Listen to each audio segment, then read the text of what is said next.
Well, here we are back together again, another episode of Dear Rach Soph. And I've got my glasses on, which I don't actually need, so I'm going to take them off. Not the bright pink ones. Well, the bright pink I was ones were look- actually my backup pair Oh, that's right. I was looking around my desk for my pink ones, but I think they're in my handbag or my travel bag from, because, I've been away. actually, why don't you tell us where you've been, Rach? Oh no, there's some other, I've got doubles. I have been, not that I need them either, but I'm putting them on. For the people who listen to the podcast, I put my pink glasses on for the sake of for no reason. Um, I'm a bit crazy because I'm still coming down from the high that was the Romance Writers of Australia conference. And it won't when we probably launch or when we put this out there, it won't have been last weekend because we're recording in just different orders just to make things, fun. Yeah. But yes, I have been at the Romance Writers of Australia conference. I've been in Adelaide for over a week. I've been back a couple of days now, and I'm still exhausted. But it was a fabulous, fabulous time. And yeah, I my glasses were in my bag, so I don't even know what to say. We had, but no, honestly, it was the best. It was the best weekend. There's so many write-ups already that people are sharing, but if you follow, you can go to dearauthor.com and there's a really good write-up about the Romance Writers Conference. If any, and Pamela Cook's podcast Rights for Women, she's done a really good write-up of the sort of recap of the weekend. But yeah, it was very inspiring and motivating. And I think the frustrating thing is I come away thinking, oh, I want to get into this and I want to do this, but I'm so tired. I don't have the energy to do any of the things I want to do.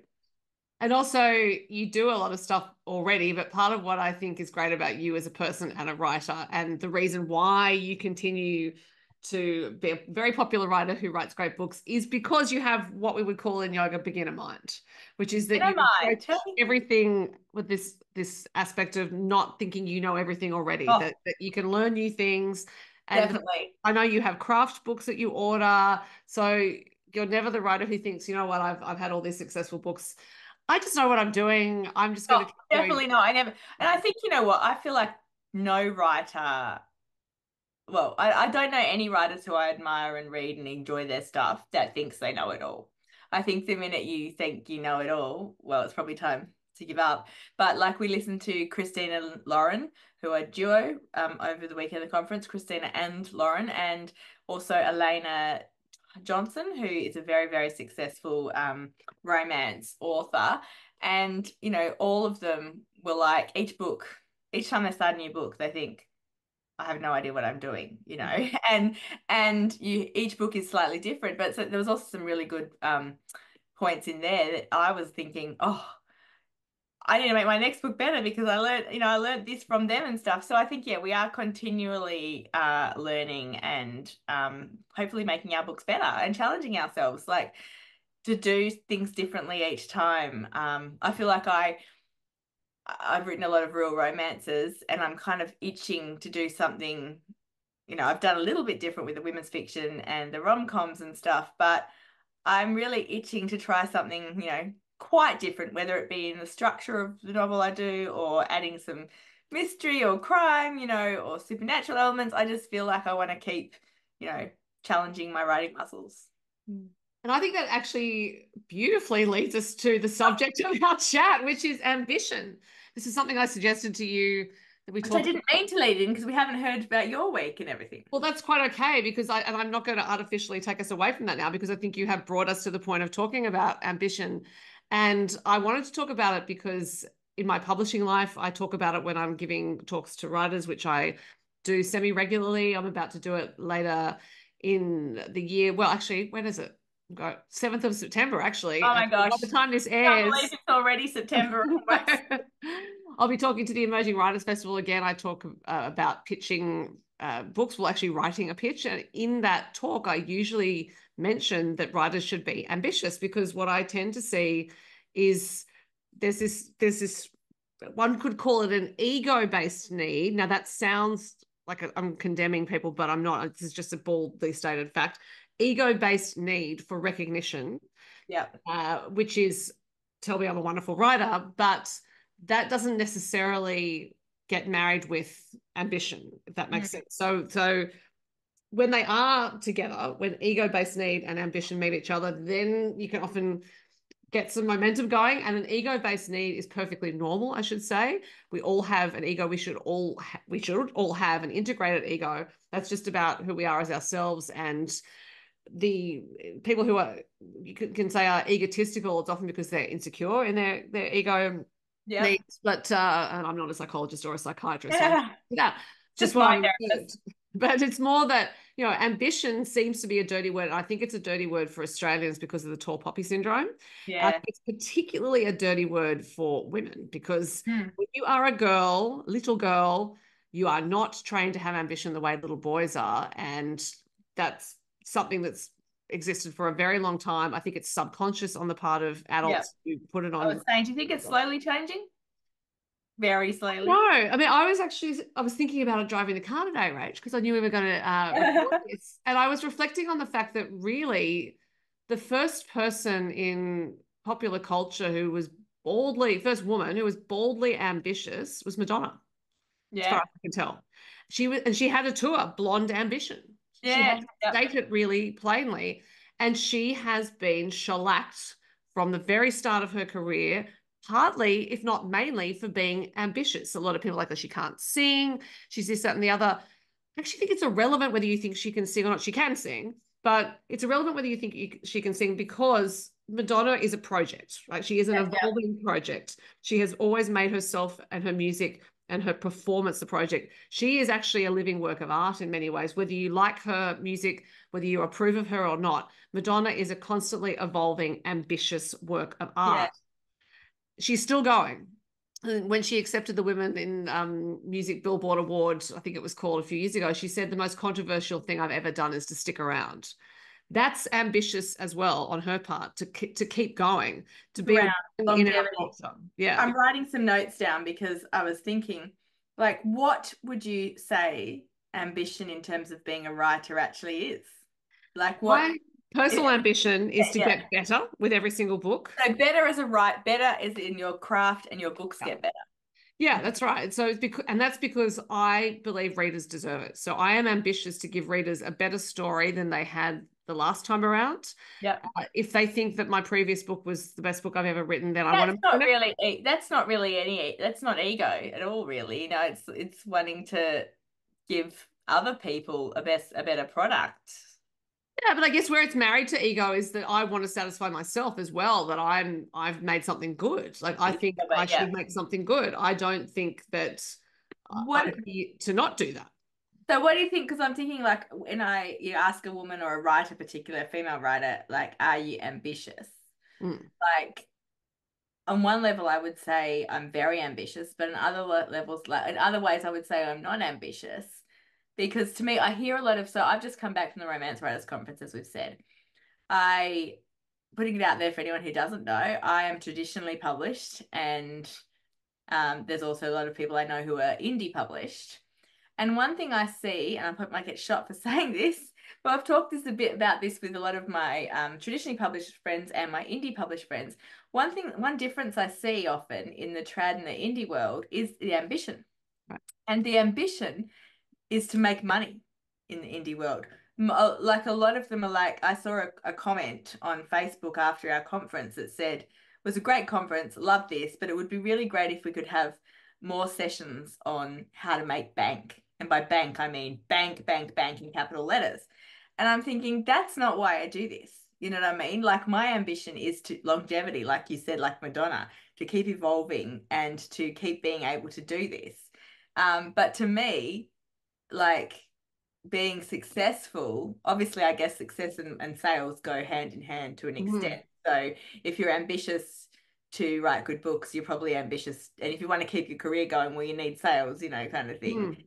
But yeah, like, there's ambition to earn money. There's ambition to put out a good product. There's ambition to stay in the career. There's ambition to challenge yourself. Like, I'm just trying to work out, like. Yeah. Well, I think I explain what I'm saying. We live in a capitalistic culture where ambition is seen as synonymous with money, with making.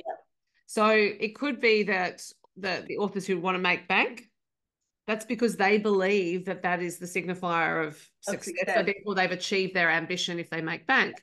Now, it could also be for really practical reasons, which is they want to be rewarded for their effort which I Yeah, totally yeah. understand. And I guess the more money, but I also think the more money you make, the more you kind of want. If that makes sense. Yeah. Like, kind of like it's like a a challenge to, oh, I've made six figures this year. Can I make seven figures next year and stuff? But I think the risk, what I'm trying to say, is the risk of that kind of ambition. To me, sometimes um can risk that they're focusing all on how to make money, how to sell books, how to market books, rather than actually how to write books and how to improve your writing. So I will say as a publisher that I think you can see it on the page when someone's writing to make money.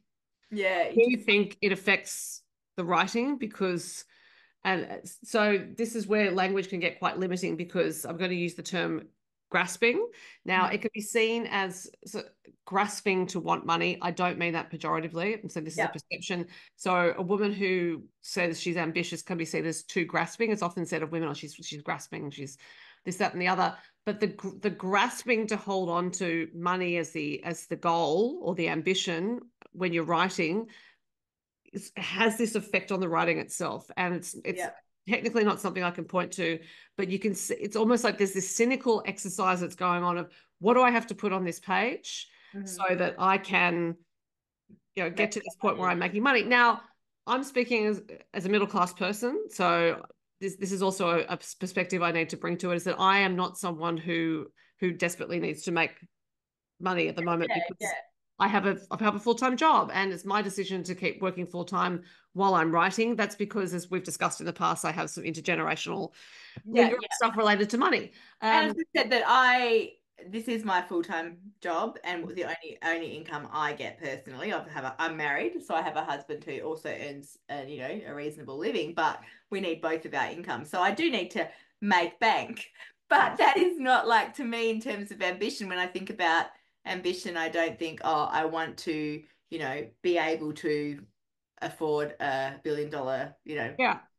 got or whatever, that kind of thing.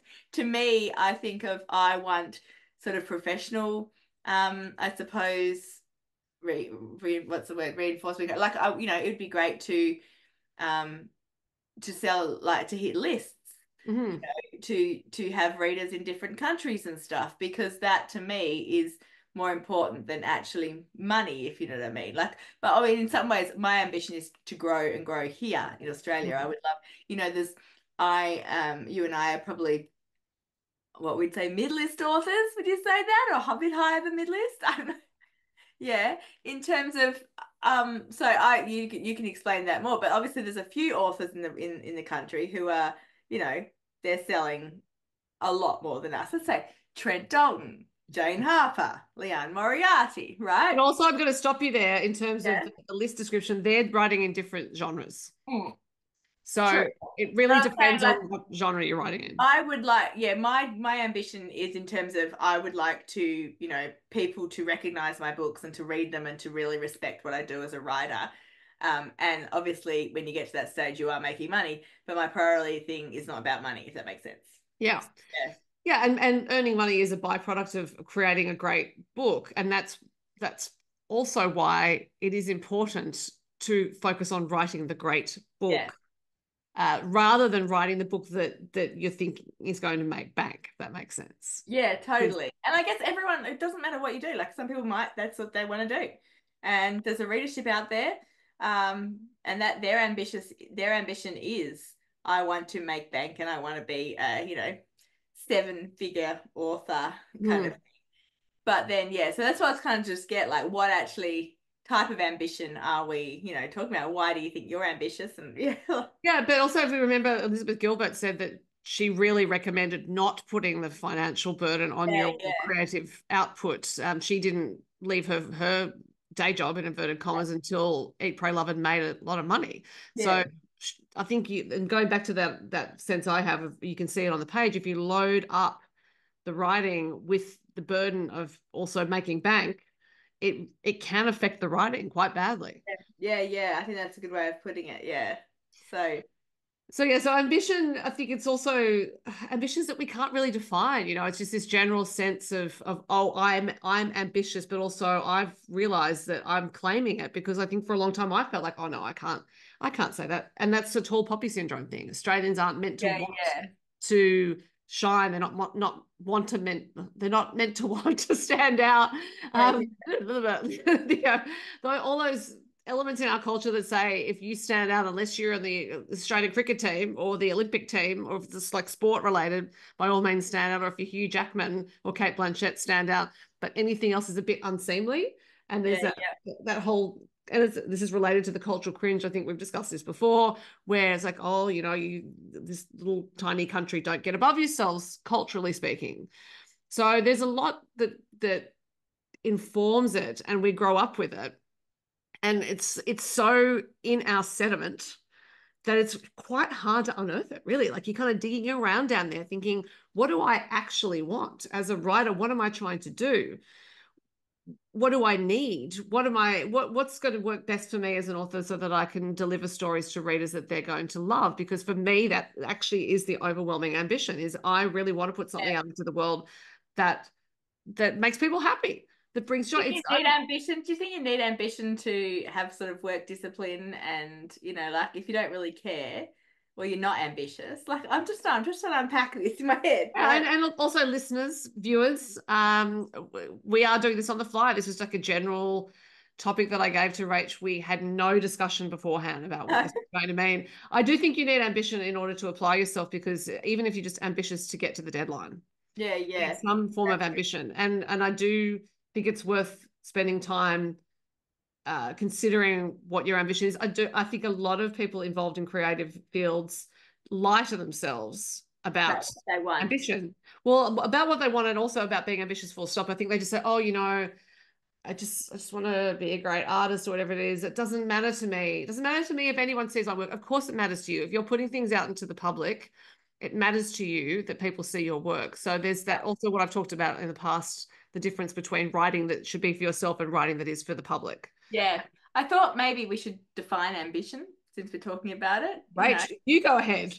Well, I'm just thinking, so I just looked it up, and there's two meanings, an eager desire for social standing, fame, or power. So that's interesting in terms of, if we look at, our ambition to be a good writer. Do we want fame? Do we want people to know who we are? Or the desire to achieve a particular goal, which I guess that's the ambition you're kind of more talking about, like to write a better book, to satisfy readers, to be able to do this again and again and again. I think that's, but yeah, so I just thought, what does it mean when you're ambitious? Let's say, basically, you have an ardent desire to achieve something. Yeah, and I also think it never ends. I cannot ever see the end of my ambition. When you go, I've achieved everything that I wanted to do. It's never going to happen. That's interesting. I never thought about that. Yeah, like, is it 100 books? Is it? Yeah, it's never going to happen. And that's why I keep doing what I'm doing in the country music space as well. It's why I keep teaching yoga. It's because it's also related to curiosity and to beginner mind. If you constantly have beginner mind, you're never at the end of what you're doing, because there's always going to be something new. I like that. Write that down. Beginner mind. I've never it's about just that, but I think that's such a good way to describe so many writers. Yeah.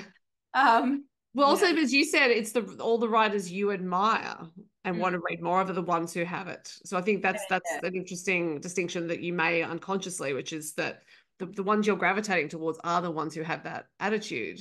Yeah. And look, I learned it on a yoga mat many years ago now, and it's because you basically have to offer yourself up to the practice. And if you bring ego with you, it's going to get dismantled pretty quick. By ego, I mean that, the overweening ego of, I know what I'm doing. I'm so bendy, I'm so whatever it is. And I see it as a teacher, people who come to the mat, and I can see that they've just naturally flexible, and they've been in classes before, and they're relying on this flexibility, and they're like, and I can see them looking around like, I'm so bendy compared to everyone else. And then I'll pull them out of a posture and be like, you need to do this. I won't actually say it like that. I usually just point and like front it, and they get upset because I basically said, you're not at the end of your ambition here. You're not at the end of your road. You have to find a new path here. In fact, I'm bringing you back to your beginner status because you've never practiced in this way, and that can be very, very uncomfortable. But if you continually do it, if as writers we're continually approaching our new manuscripts with that beginner mind, Yeah. then it's always interesting, but we also always have the chance of learning more and getting better. And isn't that exciting? Yes, it's very exciting. Yeah. Do you think male authors are like allowed to be more ambitious than female authors? Absolutely. I think male authors are allowed to go into interviews and say, I want to sell 1 million books. And everyone goes, oh, isn't that wonderful? You're amazing. If a woman walked into an interview, said, I want to sell 1 million books, they'd be like, come on, darling. Tickets on yourself. Yeah, yeah. And women would do it to other women. I'm Yeah. just to Yeah, say, this yeah, is not that's true. about me In some saying, ways we're as bad. Yeah, yeah. well, because we've all been socialized to think we don't deserve that. Don't take up too much space. And Fanny Lumsden, one of my favorite artists, musical artists, she's got a song where she talks about taking up space. You know, it's you've got to take up the space. And she even printed bags with the line, take up the space. Yeah. So that idea that we're not allowed to take up all sorts of space, whether it's literal or metaphorical, Hmm. extends to our bodies, it extends to our work, it extends to when we speak in rooms. Don't take up too much space, don't say Yeah, too yeah. much, all of that. And don't take up too much space with your ambition. What? And partly Yeah. it's leave some room for the boys to sell the 1 million books, you know. So we're owning it here. We are ambitious. Oh yeah. So your ambition is to write better books each time. And also, let's Tell be us frank. I your want to sell a lot of books too. Like that's goals. it's so my bigger ambition is tell the best stories. I'm also aware that a byproduct may be that I reach a lot of people doing that. That's Yeah. great. I am also ambitious, yes, to sell a lot of books. Why not? I know. And I think the thing is, I think my ambition, it's funny, although as I said, money pays into it a little bit, but to me, to know that you've written a really good book, like sadly in the world, good books sometimes Hmm. don't get out there. Bad books sometimes seem to, but really overall, the better book you can write, the more likely you're going to get a bigger readership and all that kind of stuff. And so to me, and then the money's going to come and the sales are going to come. And although, yeah, it would be nice to have a little bit more money, I think the ambition for me is definitely what you said. It's to know that, like, to have people say, I love this book. This is a Right. really good book.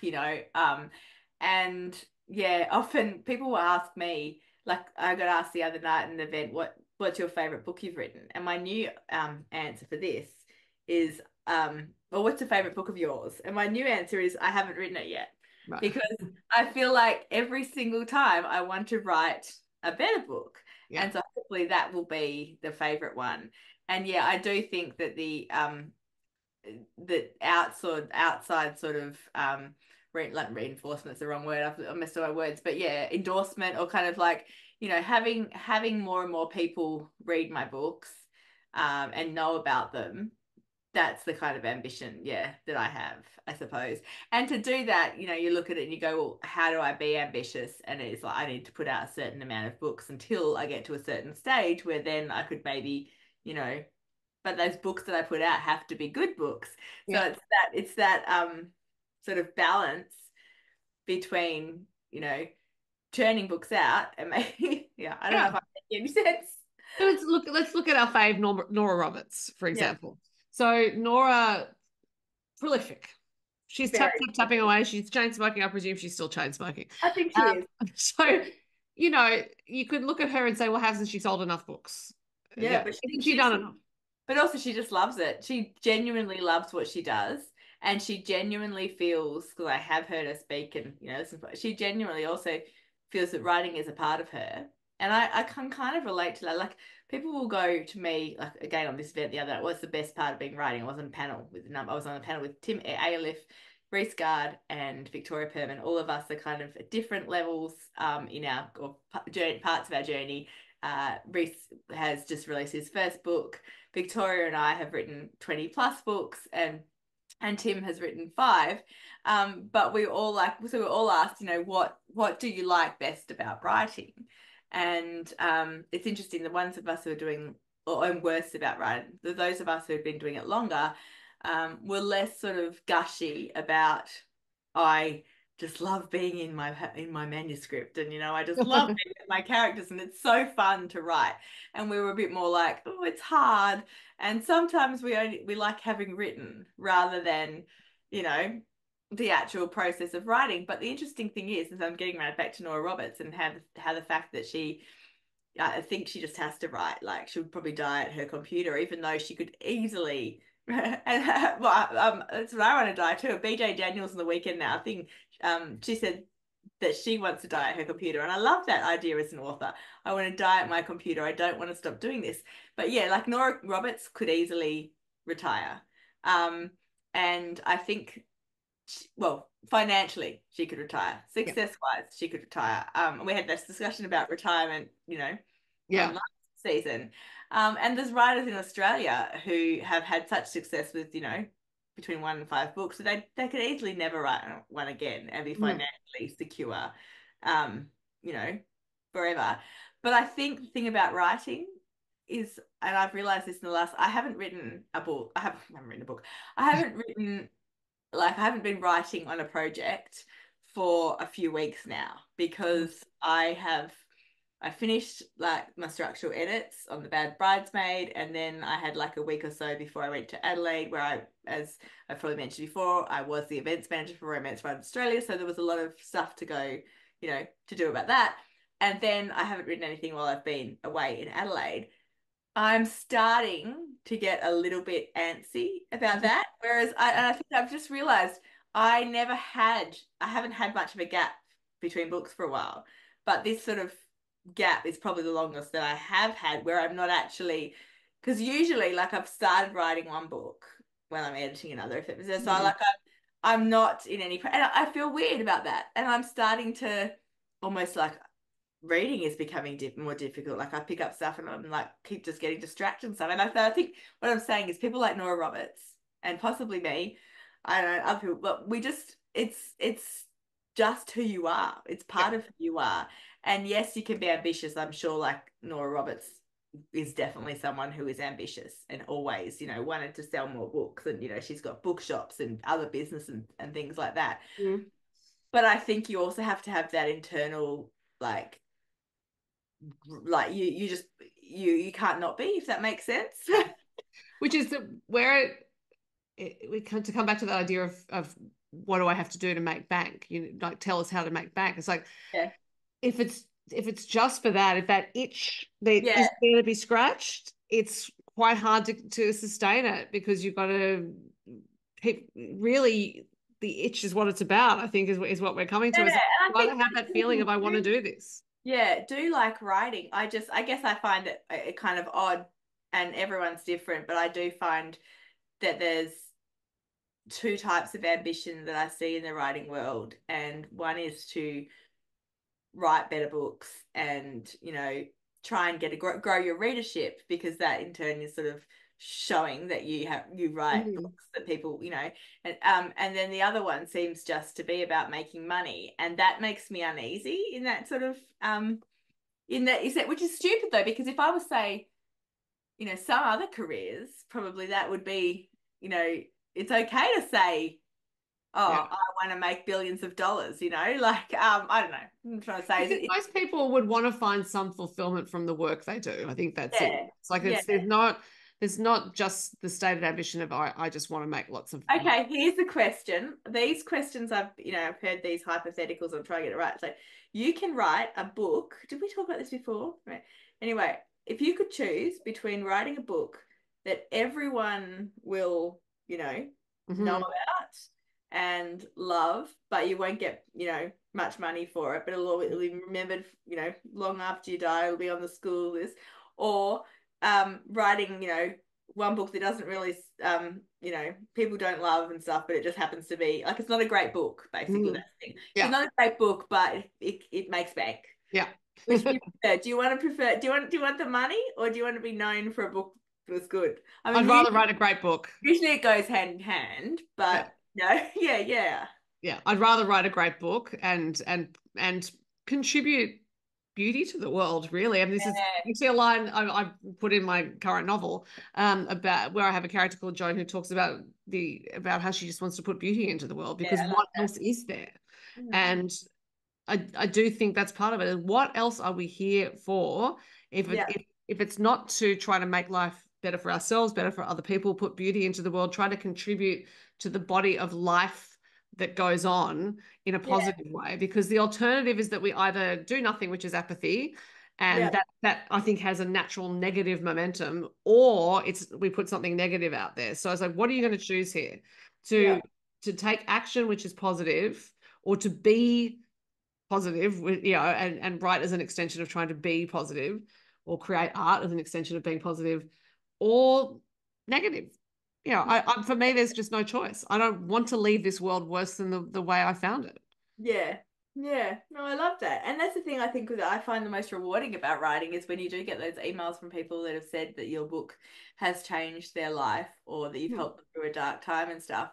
And I think that's why it's interesting. I apologize, everyone. I'm sort of very out of it at the moment. So this, but Excuse that me, Rach, have we not had a conversation about the word sorry? true. I didn't actually use the word sorry. No, I just said. I think you did. I think you did. You said I sorry, said everyone. I apologize, Oh, your everyone. fault. Oh, Samantha. I was more formal, but I was just gonna say like that whole yeah, I think ambition is a really interesting topic, and I think if you're whatever stage in your career, like it's good to think about what you want and what Yeah. you're prepared to do to get it. Like because to be ambitious and whether that's money or like you have to make sacrifices. Mhm.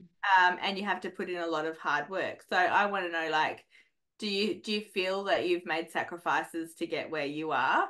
And what kind like do you feel you need discipline? Like how does your ambition sort of affect your day-to-day life? Oh, me personally. Yeah. Well, the sacrifice I make is that I don't have leisure time, really. Yeah. Like it's I make time to see friends and I do go out to live music and stuff, but when I'm at home, I don't really have leisure time. I'm either doing something with the music or I'm doing something with the writing, and that can include social media. And referring to our episode for the first season where we talked about social media, someone was asking me about this the other day. So this is a little digression, but they were saying, "Oh, how do you handle all that?" And I said, "Well, I just see social media as an extension of communicating with readers, so I Yeah. actually enjoy It's it." part of your yeah. It's enjoyable, Yeah. but it's also part of your job. That's the same with me. Like I mean, as I said, I've got, well, you can listen to our episode with social media, Yeah. love-hate relationship with it. But I do think it's the same as you, like, in terms of, that's why I think for ambition, you do have to make sacrifices. And to write, you have to make sacrifices to get there initially. Like, you won't, people have emailed in and asked us, how do you find the time? Mm. Exactly what you said. Like, I have really sacrificed sort of other social sort of a social, what do you call it? A social, do you say social life or social Well, no leisure time. leisure time? That's Yeah. right. It's not a social life. As I said, we see friends and we see writing people and we see like when you need to. But leisure time, like for many, many years, I still don't watch much TV. Yeah, I But don't either. yeah, for many years I didn't watch any TV at all. And that's annoying because sometimes like people are talking about the shows they're watching and all that kind of stuff, and you're not in it. Probably the only leisure time I have now, and I when I was almost burned out was burned out a couple of years ago. I realized then that I needed to step back and inject more leisure time, I guess, into my life and to do things that were not necessarily related to books and writing. So then I did some sewing, and both of us exercise in different Yeah. stuff, Yeah, which that's key. also takes us, and I suppose that's not exactly leisure time, but yeah, like the only leisure, what my leisure time is basically reading now. Yeah, Uh, me too. and the occasional TV, show, although often my husband's watching TV and I'm reading a book, like look up occasionally. So, yeah, I definitely think that, yeah, you do have to be a bit of a workaholic, I suppose, if you're ambitious. But you have to enjoy your work too, I think, like, Yeah, I tend to see it as all being in the flow of creative practice now. That's yeah, so we've talked in season one about the river of creativity always flowing. yeah, Partly what I came to was realizing that it's the messages I might get from other people about, oh, you need to take time off, you need to have leisure time. That sets up this expectation within me that I'm doing something wrong when actually I'm yeah, enjoying what I'm doing. And so yeah, if I enjoy writing a novel in what's supposedly my spare time, or if I'm yeah, yeah. enjoying doing an interview of a country music artist and posting that interview, I actually see that as all one flowing river of creative practice. Yeah, And and I think if you do enjoy it, most of the time, because let's face it, writing is not completely enjoyable every single second. Sometimes it's driving, I don't know, crazy. But if you enjoy it, like I want to be in the world of by writing in my books, and like that's a whole and the readership and the such. So it's easy to be ambitious, I suppose, is what I'm trying to say. Like, because yeah. I think it's worth every writer or everyone engaged in creative activity or not, like anything else, really interrogating the nature of their own ambition or lack of it, and whether it's something that's important to them. I should also say you don't have to be ambitious at all. I know, that's true. So This is just something that I and you thought. can be ambitious to make bank. That's fine. Yeah. But But really be honest about what what you you're want and doing. why. Yeah. That's what I said. Do you have like 5 year, 1 year, 5 year, 10 year plans or God, anything? Like, no. so it's just kind of like a vague sort of Yeah, I'm always fascinated when people say, oh, I have these plans, because I guess because I've had things happen in my life that have know that completely sometimes turned life, everything upside down. It's like yeah. that whole thing about, how do you make God laugh? Tell him your plans. Yeah, yeah. And life happens while you're making other plans or whatever. Yeah, I just think there are so many variables that are beyond us completely, that having any kind of plan, there's just no point. I can have an idea of what I want to do. Like I might say, oh, I have an idea that I would like to write a novel a year, for example. Now something may happen that I can't do that. But if I were really attached to that plan, that 5-year plan, then I'm going to be really upset if something Yeah. happens and I can't execute it. Yes. Hmm. Interesting. Yeah, Mm. I would say I've never organized enough to have something like as concrete as a 1 year, 5 year, 10 year plan. But so my plan is to just continue to be able to do this. Yeah. And also I think to me ambition ties in a little bit with there's a certain amount of books I want to write, like in terms of ideas. Mm-hmm. Like, and also some ideas that I think, oh, I don't want to wait 3 years for that to be out and stuff. So, it's the excitement of working on new projects and stuff that drives my ambition as well, if that makes sense. Yeah, and I think that the key word that you've mentioned there is excitement. The Yeah. fact that, and this goes again, we go back to the beginner mind, which is that you are excited for the projects that are coming, excited for what you're working on now. That can only come from someone who really thinks they're nowhere near the end of what they're doing or ever going to be at the end of what they're doing, because everything is approached with a fresh aspect of what's possible. Yeah. And that's a motivating factor in and of itself. I do think it's tied in with our ambition, in that it's impossible to keep being ambitious if we don't have some form of beginner mind. Yeah. This is what I'm talking myself through here. I didn't form this thought beforehand, but I do think they go together if in a sustainable way. Let's put it that way. You can have that really hard-edged ambition of, I want to be famous, I want to make money, etc., etc., etc. And you may not have beginner mind at all, but I don't know that can carry you as far as you would like it to carry you, unless it goes hand in hand with something else that has a different energy around it, a softer energy. Yeah. Again, the yoga teacher part of me. I don't want to be famous so that people recognize me, because the thing, people are starting to not starting to recognize me, that sounds, but I've been recognized a few times in the last You get recognized walking Addy, I think. I Sometimes. have been recognized walking Addy, and I've been recognized at the supermarket, and I was recognized at the airport not too long ago. Love So it. the problem with this, yeah, it's great because it's like, oh, maybe my books are finally, getting more traction. People know who I am, and I can tell my kids I'm actually famous. But the problem is, then you have to like make an effort every time you leave the house. But that's fun, Rach. I don't like that. No, I don't like having to do that. I want to be able to go to the shops in my daggy, tracksuit or leggings, and my hair looking, and nobody know who I am. But anyway. But also, I would say to you, in order to do that, you need to feel comfortable being seen as that. So don't feel that you need to. Which I do. Let's face it, I'm too lazy to make it. Oh, the doorbell is rung. I don't know who. It's hopefully someone will get it. Because I think there's a delivery happening. But anyway, have we exhausted the ambition topic, or have you got anything? I think we probably have reached the end of the line there for now. Who knows? We may come up with something later. And we were half thinking we might discuss another subject, but I do think we've been going for a while. Yeah, I think we should leave that other subject for another time. Yeah. So Definitely. listeners, watchers, Also, continue. if anyone's listening to us, hopefully you are. We know you are, because you've actually sent us. Tell us. Yeah. I've met people out of the way on the weekend who were saying, oh, I love yours and Sophie's podcast. And so let us know if you're ambitious and what like that mean what that means to you. Like we could share, read a few out anonymously or, whatever. I think it would be really interesting to know what other people um, you know, Yeah.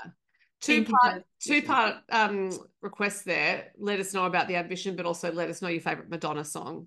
Okay. I think she's the patron saint of And ambition. Madonna song. Okay, that's fair. So, did we want to talk about what we're reading or other things? I think you mentioned that maybe this year, this semester, that's not what I mean, this season, we would, have a Oh little bit of yes. chat also about books and stuff that we are loving. Thank you for reminding me of that because I'd completely forgotten. I am reading, well, in fact, I've just finished Love Unleashed by Melanie Sayward, which is I've got it on the shelf over there. there you go. Sorry, it's set in New York City, but it's an Australian main character, Bryn, and she works at a doggy daycare center, but she really hopes to get a job within publishing or in a literary magazine. And I think it's a really terrific novel. I think Melanie is a very accomplished writer. And by that I mean that from the first page, you know that you're in safe hands. And I do think that Yep. that is our job as writers, is to basically take the reader by the hand and say, I've got you, I'm going to do all the work. You sit back and That I relax. can enjoy. And I felt that with that novel from the very first page. And then she unfurled this story that has quite a lot of depth to it, and there are layers, and but it's all done with a very light touch. So you don't feel like you're getting this character who has all this stuff going on and it's getting really heavy. You Yeah. actually you like her straight away, and you cheering for her. And so I think it's just a really lovely story to be carried along with, and you will miss her when she's gone. I will have to get to it soon. I have, I'm in love with what I'm calling a quiet novel at the moment.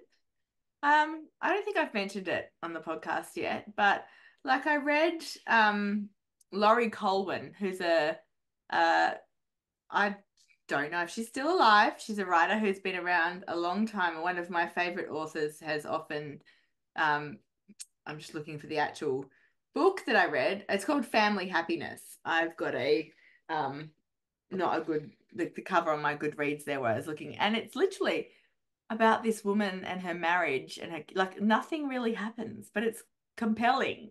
And the other books that I've read recently, some similar ones. I actually finally read Heartburn by Nora Ephron, and not really much happens in that one either. And Yeah. it's a quiet novel.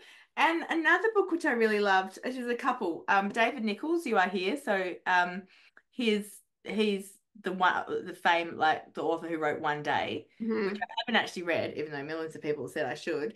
But his latest book is You Are Here, and it's literally about these two people. They start with a few more who go on a hike across, the Lake Districts in the UK. And Mm. it's a lot of conversation. Some of their dialogue is great, and it was really interesting to show how character can really be revealed in conversation without like not a lot going on. So I'm enjoying a quiet novel where the plot isn't, massive and the plot, no, there's not really huge stakes, but you really get to know the people. And also, I don't know if you've heard of Catherine Newman, her book Sandwich. No. Last year or the year before, it was We All Want Impossible Things. And again, these are quite short novels. Those ones I think are only about 60,000 words. And you really get into the head of the two, like the main characters in each of these books. But again, not a lot happens. And I think it's really I really think an author has talent if you can tell a quiet, what I'm calling a quiet story. I think one person that does it really well actually in Australia is Toni Jordan, like her book Mm. Dinner with the Schnables, and like it's literally just what's happening in people's lives. Yeah. And it's not like car chases or huge massive um external stakes and that. So yeah, I'm loving the quiet novel at the moment. Well, you mentioned sandwich on the food theme, and I'm also reading Butter by Asako Yuzuki, and Look that up. so translated from Japanese. It's a story of a journalist who really wants to get an exclusive interview with a woman who has been imprisoned for killing Seeing it. three lovers in a row, Sounds good. and it's so the killer loves food, and so the way that the journalist reaches her is through food, and there's a butter shortage in Japan at the time the story starts, so butter is the way she gets to the killer basically, and then her own life starts to change, her own relationship to food changes. A colleague was reading it and she said to me, oh, are you getting hungry? I'm like, yes, I am. Really. Ah, I don't eat meat, but there are, and having said that, there are there's all these meat stuff references in to there. dishes involving meat in there. I'm like, oh, I'm hungry. Oh, So that's so funny. it's a very unusual novel, and it's just so it's odd and compelling, and I love it. But I'm adding it to my, Yeah. millions of books that I have to read. Yeah. But But there yeah, we go. We've given some book recs, and I will put them in the show notes because as you were talking, I was typing myself a little note. yeah. But I don't know, like I think the type of books that I'm really enjoying this type of book, but I don't think it's for everyone. I think a lot of people like I'm scared to recommend some of these books because I think people will be like, "Where's the action?" But why be scared? You've been upfront about what goes on Well, there. I'm not scared. Okay, that's probably the wrong word, but I think it won't be for everyone. But I'm just, and I think that's what shows the emotional, how we go through stages, the type of things we, like. Yeah. Yeah, absolutely. And also that just as music can be medicine, books can be medicine, it's that nourishment of what you need at that time and really trusting what you need at that Yeah. time. Yeah. Not feeling like you have to read any particular sort of book just because someone else says it's great. No. Maybe it's going to be great for you in 5 years' time. So put it on your list and come back to it then. Yeah, exactly. So we'll go back to our reading and we will put our other subject on ice. We do have a lot of subjects to discuss this season, Yeah. so it can go back on the list. And I And will hopefully I'll be more awake next time, and so it might make more sense. I will look forward to seeing you again soon, Rach. And you, See ya. and everyone else. Yes, that's true. Bye. Bye.